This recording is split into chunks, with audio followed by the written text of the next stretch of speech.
Chair Ronald McDaniel calling on DNC Chair Tom Perez to address his party's ties to controversial Nation of Islam leader Louis Farrakhan.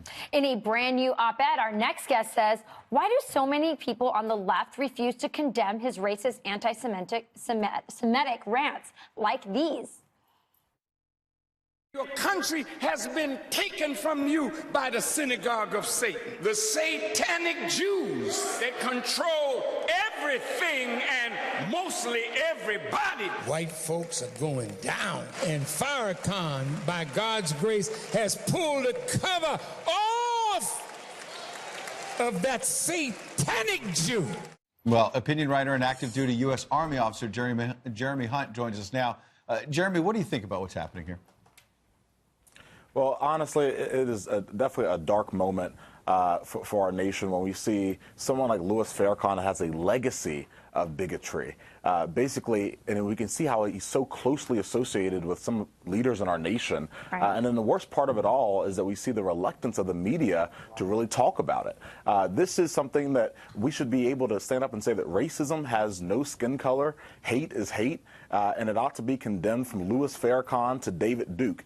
The fact that our leaders can't say what I just said, I find is very problematic. It is, and it was actually most of the members that have this association with Farrakhan. By the way, he's an out and proud racist. I mean, he fills auditoriums with 10,000 people, so he's gaining followers. And we have members of the Black Congressional Caucus who have very close relationships with him. And they must know it's bad because they're the ones who tried to hide the photo of Barack Obama 10 years ago with Farrakhan.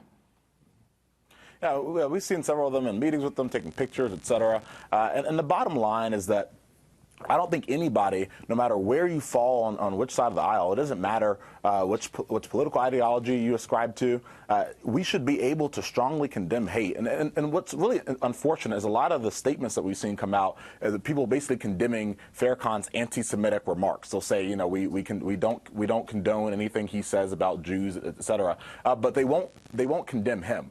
Right. Whereas he, as a person, has built a legacy of bigotry. Yeah. And so these little milquetoast statements are weak and are very unfortunate. Well, Jeremy, what about these reports about basically leaders of the resist movement, some Democratic members of Congress dining with Farrakhan after all these hateful comments for so many years? Yeah. Well, what we're seeing is a lot of folks are basically saying that, well, you know, publicly they'll make these statements about Farrakhan and how they don't condone anything that he says, but privately the reports are very accurate. You know, even the Washington Post just recently came out with an article saying that, hey, like, these reports are valid. You can see what's going on. I applaud Jake Tapper for talking about it quite extensively. He's about the only person that seems in mainstream media that's really kind of talking about this issue, and I think it's unfortunate that it's not a bigger issue in the news that we have several of our nation's leaders that are comfortable with a bigot.